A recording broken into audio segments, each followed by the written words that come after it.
Well, hello everyone, and welcome to a bit more of an F1 review. And yes, again, I have been a little bit irregular with these, but since we're at a break in between the Saudi Arabian Grand Prix and the Miami Grand Prix, it's a good opportunity to reflect. And I think the big three subjects, apart from the racing subjects and things like that, of is the racing good enough and all that side of things, um, has been three particular big ones to talk about. I've brought them up here, which is McLaren, Lewis Hamilton at Ferrari, and also the F1 rookies, and a little bit more of a bit of a roundup. And what I'm gonna do is I'm going to um, do do a mixture of stats and vibes. I'm not going to go full on into details in terms of points won, how their lap times were, every single corner they did, or anything like that. But at the same time, I'm not just going to go, oh, I think it's this one, and have no evidence to support it. So it's purely going to be of like something, a bit of history to back things up, and then sort of going into to how I feel based on those details. You know, very much like every streamer that does this sort of thing. So let's start off with the big one, or the biggest one that everyone's seeming to be, which is McLaren. The big thing that we've probably been starting to hear is McLaren need to make a decision on who their number one driver is. Um, but then when you ask everybody, okay, then, so who's McLaren's number one driver? Everyone says differently. I've heard some say Lando. I've heard some say Oscar. So what we're going to do first off is we're going to go for who would be our number one driver. If I was Zach Brown, um, or Andreas Stella, who would I be saying is the number one driver we need to focus on to do our best in terms of winning the world championships, both for the drivers and the constructors? And it's quite a tricky one to do because, you know, you could look at it and go, well, Lando's got the experience, Oscar's got the smiles. How do you do that? Well, I mentioned about the history, and we need to look at about the last time that a top team had two number one drivers. Now, it wasn't really Red Bull. There wasn't really anybody that was competing with Verstappen. You know, certainly not Perez, sadly enough. And we go back before Red Bull, you got Mercedes and Lewis Hamilton, Valtteri Bottas. Valtteri Bottas wanted to consider himself as a number one driver, but sadly was still that bit of a wingman. So, actually, if we were to go back to the number one drivers, actually, probably the last time this happened was with these two, Lewis Hamilton and Nico Rosberg at Mercedes. Two brilliant drivers, two world champions as well. Let's not forget that. Nico Rosberg certainly won't want us to forget that. And very competitive. Very, very competitive.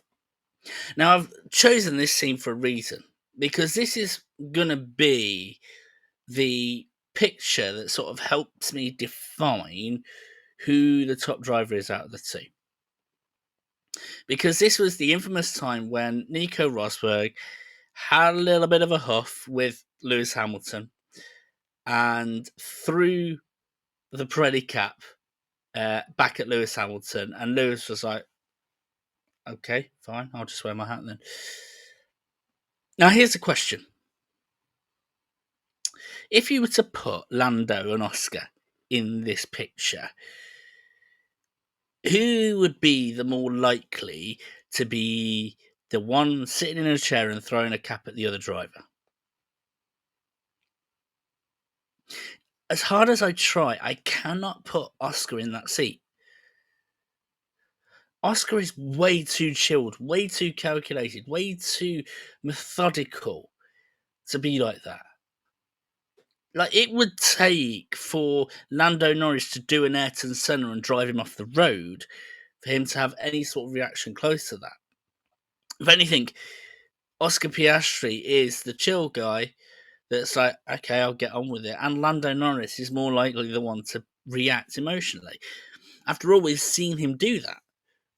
We've seen him react emotionally. That when he has a bad qualifying, he's like going, "Well, it feels like I can't drive the car.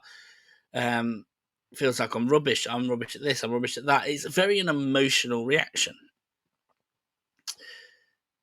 So you're probably seeing where I'm going here. If I was McLaren and seeing the temperament of the two drivers, surely I'd want to help out Lando to get better at this. But out of the two of them, I think the more likely to win a championship would be Oscar Piastri. Yeah, and just to back this sort of thing up, when Lando Norris has been in the lead of a race, it's always felt a little bit edgy. Think about Singapore last year, right? Singapore last year should have been a cakewalk for Lando Norris. And it should have been the case that we never saw him. But we did see him often because he was almost crashing into barriers the whole time. He was too itchy, too edgy. Oscar Piastri, meanwhile, well, look at what happened in the Saudi Arabian Grand Prix. Did anyone see him? Nope. Bahrain Grand Prix. Did anyone see him? No. He was just getting on. The chill guy, just getting on with it. Just steadily building up the lead. And that's why, if I was McLaren, I'd be making Oscar Piastri the number one driver. So, now that we've sorted out McLaren, I feel like it's a good time to now talk about the F1 rookies because we've had a few races in and I was checking on the rookies to see how they're doing. Now, I was thinking about how I was going to do this in terms of do I do it as a ranking system, who's first, who's second, who's third. But I thought of doing it a different way by using a tier list, basically. So here is the tier list in question. And we're literally just going for three tiers, right? Top class, decent, won't last. Now, top class is is probably the easiest one to explain. This is somebody that you can see being in a top three team and competing, top four team and competing well. Decent is somebody that I can see being in Formula One for a good while, but maybe not to be a top driver, and won't last. I'm basically seeing them where they're going to be out the door in the next 2 seasons. And what I've done is I've brought it in terms of like the obvious ones first, and then the more debatable ones last, to bring a bit of conversation. So, in terms of the simple ones, let's start off with Kimi Antonelli. Absolutely brilliant. I don't think there's any doubt he has been absolutely top class.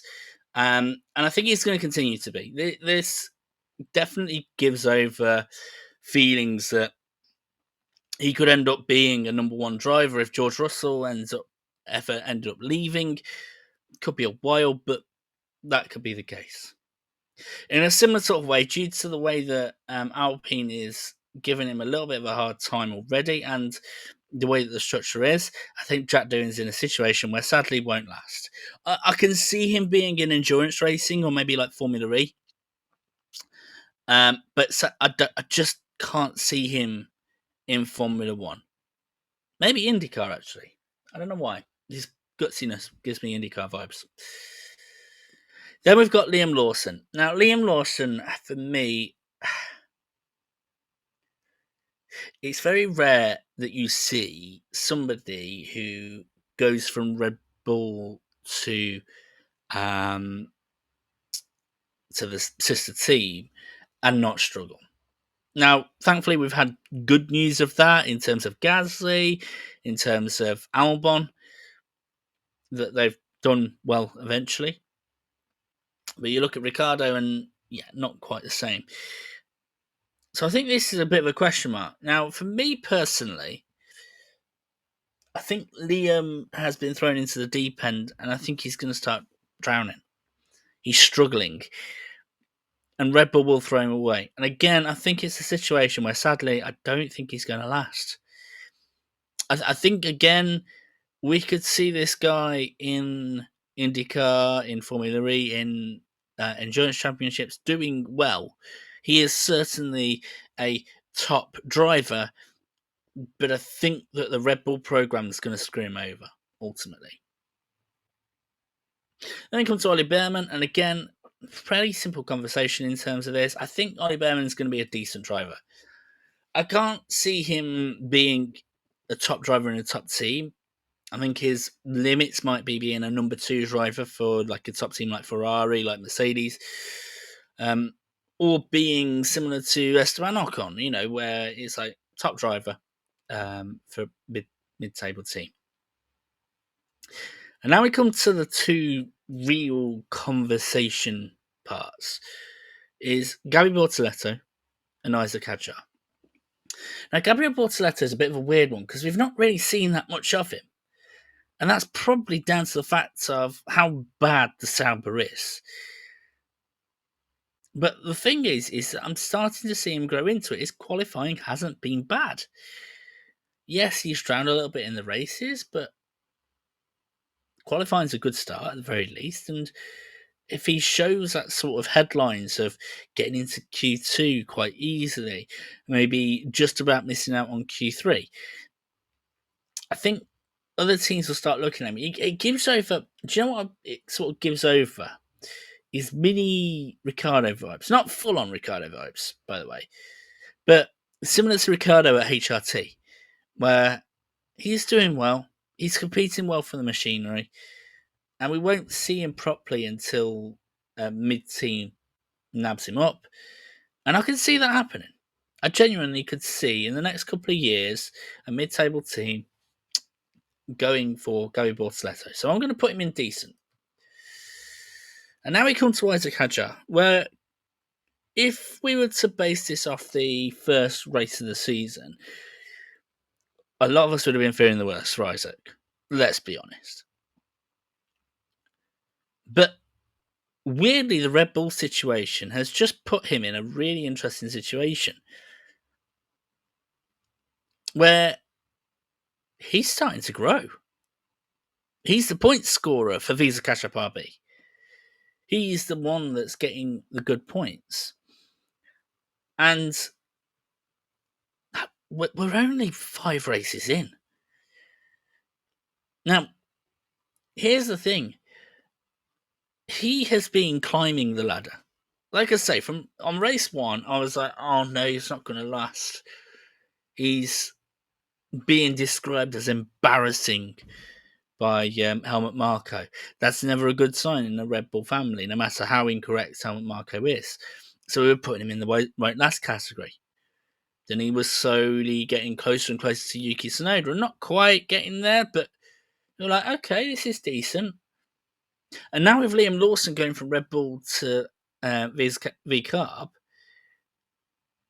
Isaac Hadjar's all of a sudden become a bit of a lead driver.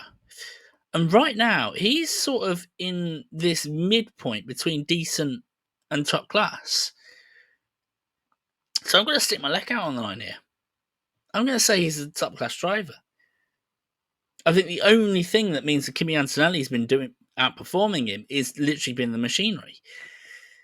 I think it's really, really good to see how well Isaac Hadjar's doing. And actually, it's a really motivating point that a bad first day doesn't necessarily mean a bad career. And Isaac, really well done. Really, really well done. So, McLaren's now out of the way. Oscar Piastri, lead driver. That's our rookie roundup.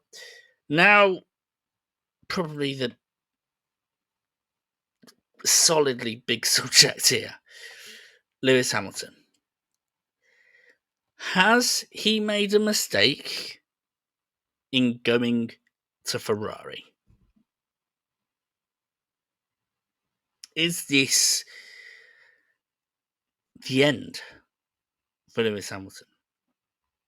And like I say, I like to look at this in terms of history and then getting the vibes from that. So what we're going to do is we're going to take it in 3 different ways and try and see if there's been any positives of that. Now, no doubt that in these 3 different ways there are certainly negatives to take from this, that there are times where this hasn't worked out. But I'm trying to give some hope, mainly to myself because I love Lewis Hamilton, right? So let's start off with the first crucial factor. Is Hamilton too old to be switching teams? Now, what's the backup for this is that, the older that you get, the harder it is for your brain to switch, to change, and everything like that. You're more set in your ways, right? For example, when it comes to learning language, they recommend learning language as young as possible because it's harder to learn a new language when you're older. So, is age a factor here? Well, interestingly enough, at exactly the same age as Lewis Hamilton was when he switched from Mercedes to Ferrari, there was actually quite a recent example of another driver who switched teams at a decent old age. In fact, exactly the same age. Fernando. Fernando switched from Alpine to Aston Martin at pretty much the same age that Lewis Hamilton switched from Mercedes to Ferrari. And I think it's fair to say that it's been good for Fernando. I mean, it's the youngest I've ever seen him look, which is the first thing. But the other thing to mention in terms of this is Fernando moved to Aston Martin and started getting podiums. Quickly became the number 1 driver. Now, yes, okay, we're comparing him to Lance Stroll, but compare it to the previous year before when Aston Martin was struggling. So, certainly, age is not a factor here. So let's take the next bit. Is it the team? Is it a case that when you are established at another team, a team so different for a long period of time that you can't switch to Ferrari? I mean, you can, but it's hard to get used to, let's say, the culture. I think it's very clear to see that it's a bit more of an emotional team. The communication is certainly different. I think the Ferrari race engineers are very different from everybody else's. And the other teams are quite similar to each other apart from Ferrari. So is it a culture problem? Well, again, we've got examples of this. Seb spent multiple years in the Red Bull family, established himself really well at the Red Bull family, then moved to Ferrari. Did he flop? Not really. Became the lead driver. And if it weren't for the odd couple of mistakes, he was competing for a championship. Now, yes, we could mention that's down to the fact that Ferrari played around with the rules, let's say. But Seb still made the most of it. Is there a chance that Hamilton can make the most of it? Yeah, of course. And I think Lewis will probably learn a lot from Seb in terms, if I was Lewis, I'd be talking to Seb and going, how did you cope with this? And why did Seb cope with this so well? Because he, like Kimi, like Fernando, pretty much made the race strategies himself. Is Lewis the type of person to do race strategies on his own? Absolutely. And so, yeah, I think he could override it. Going to be a painful season, but I think he can override it. So that's the age. We've now considered the team. Now let's consider Lewis. You see, he's done a switch like this before. Of course he does. Moved from McLaren to Mercedes. And interestingly enough, I searched up Lewis Hamilton debut Mercedes. He struggled. First race, hit a wall. I think he won a couple. He obviously won a couple of races, but certainly wasn't the standout team. It was a struggling car. It was his second season that he won the championship, but his first season, it was a struggle fest, whilst another team dominated. Lewis Hamilton has been in this situation before. He's expecting this to be a rough year. He had a rough year when it came to Mercedes in 2013 as well. So this is not new for Lewis. And if he does pull any info from his time at Mercedes, and if he knows the stuff that we're gossiping that he knows about, for example, what the car's going to look like in 2026, what the regulations are going to be like, then could be encouraging signs. I think there's one thing that is for certain. This feels like a last chance saloon for Lewis.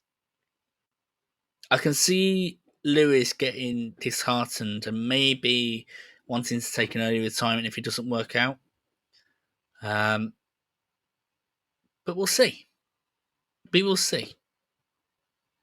Now that's been a lot to unpack, and certainly we're only 5 races into the new season. And with every block of races that comes along, we'll probably get a clearer picture as to, certainly in terms of the rookies and McLaren, who they consider to be the lead driver, who's been the top rookie out of that. But it's still going to be an intense season. Maybe not quite as exciting on track as we hoped it would be. But at the very least, it's still going to be fun. Still going to be well worth the watch. And I'm still going to be keeping a keen eye on things and letting you guys know the different roundups I've had over the races. So, guys, take care of yourselves and see you next time.